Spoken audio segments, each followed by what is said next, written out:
ಎಲ್ರಿಗೂ ನಮಸ್ಕಾರ. Welcome back to Sandhya Shetty's kitchen. ಇವತ್ತಿನ ವಿಡಿಯೋದಲ್ಲಿ ರುಚಿಯಾಗಿರುವಂಥ ಈರುಳ್ಳಿ ಚಟ್ನಿನ ಯಾವ ರೀತಿ ಮಾಡೋದಂತ ತೋರಿಸ್ತಾ ಇದ್ದೀನಿ.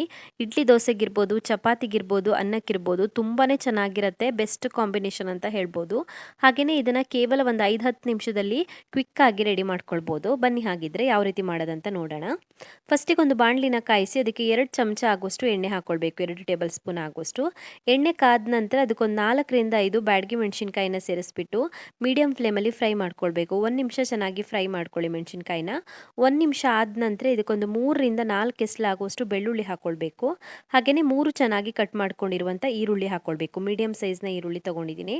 ಇವಾಗ ಇದನ್ನು ಮತ್ತೆ ಫ್ರೈ ಮಾಡ್ಕೊಳ್ಳೋಣ. ಮತ್ತೆ ಒಂದು 2ರಿಂದ 3 ನಿಮಿಷದವರೆಗೂ ಫ್ರೈ ಮಾಡ್ಕೊಳ್ಬೇಕು. ಈರುಳ್ಳಿ ಬಾಡೋವರೆಗೂ ಫ್ರೈ ಮಾಡ್ಕೊಳ್ಳಿ. ಇದು ಫ್ರೈ ಆಗಿಬಿಟ್ಟು ಸ್ವಲ್ಪ ತಣ್ಣದಾದ ನಂತರ ಮಿಕ್ಸಿ ಜಾರಿಗೆ ಹಾಕ್ಕೊಳ್ತಾ ಇದ್ದೀನಿ. ರುಬ್ಕೊಳ್ಬೇಕು ಇದನ್ನು. ಇವಾಗ ಒಂದು ಸಣ್ಣ ಪೀಸ್ ಆಗುವಷ್ಟು ಹುಣಸೆ ಹಣ್ಣನ್ನು ಹಾಕ್ಕೊಳ್ಳಿ. ಜಾಸ್ತಿ ಬೇಡ ಹುಳಿ, ಸ್ವಲ್ಪನೇ ಸ್ವಲ್ಪ ಹಾಕ್ಕೊಳ್ಳಿ. ಹಾಗೆಯೇ ರುಚಿಗೆ ತಕ್ಕಷ್ಟು ಉಪ್ಪನ್ನು ಹಾಕ್ಕೊಳ್ಬೇಕು.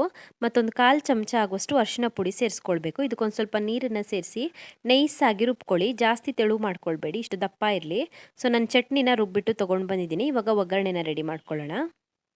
ಒಗ್ಗರಣೆಗೆ ಒಂದು ಬಾಣಲಿನ ಕಾಯಿಸಿ ಅದಕ್ಕೊಂದು 2 ಚಮಚ ಆಗುವಷ್ಟು ಎಣ್ಣೆ ಹಾಕ್ಕೊಳ್ಬೇಕು. 2 ಟೇಬಲ್ ಸ್ಪೂನ್ ಆಗುವಷ್ಟು ಎಣ್ಣೆ ಕಾದ ನಂತರ ಇದಕ್ಕೊಂದು ಅರ್ಧ ಚಮಚ ಆಗುವಷ್ಟು ಸಾಸಿವೆ ಹಾಕ್ಕೊಂಡಿದ್ದೀನಿ.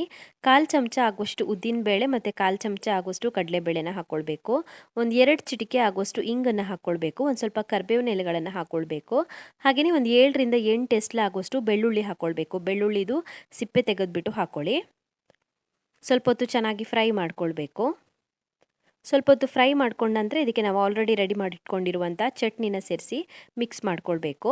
ಸೊ ಒಗ್ಗರಣೆಗೆ ಚಟ್ನಿನ ಸೇರಿಸ್ಬಿಟ್ಟು ಚೆನ್ನಾಗಿ ಮಿಕ್ಸ್ ಮಾಡಿಕೊಂಡ್ರೆ ರುಚಿಯಾಗಿರುವಂಥ ಈರುಳ್ಳಿ ಚಟ್ನಿ ರೆಡಿ ಆಗುತ್ತೆ. ಇಡ್ಲಿ ದೋಸೆಗೆ ಬೆಸ್ಟ್ ಕಾಂಬಿನೇಷನ್ ಅಂತ ಹೇಳ್ಬೋದು. ಹಾಗೆಯೇ ಚಪಾತಿಗಿರ್ಬೋದು, ಅನ್ನಕ್ಕಿರ್ಬೋದು ತುಂಬಾ ಚೆನ್ನಾಗಿರುತ್ತೆ. ಹಾಗೆಯೇ ಇದನ್ನು ಕೇವಲ ಒಂದು 5-10 ನಿಮಿಷದ ಒಳಗಡೆ ಕ್ವಿಕ್ಕಾಗಿ ರೆಡಿ ಮಾಡ್ಕೊಳ್ಬೋದು.